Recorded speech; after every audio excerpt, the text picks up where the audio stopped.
நம்ம கருப்பு கவுனி நெல் பார்த்தீங்கன்னா விளைஞ்சிருச்சு. இன்னும் ஒரு மாசத்துல அறுத்துருவோம். நிறைய பேர் கேட்டீங்க இல்லையா, கருப்பு கவுனி விதை நெல் வேணும்னு. இன்னும் ஒரு மாசம் காத்திருங்கள், உங்களுக்கு விதை நெல் கிடைக்கும்.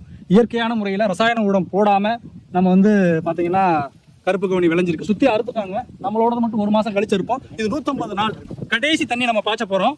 தண்ணி நீங்க எங்க இருந்து பாய்ச்சறீங்கன்னு கேட்டீங்க இல்லையா, நான் காமிக்கிறேன். நமக்கு இன்னும் தண்ணி கிடக்கு.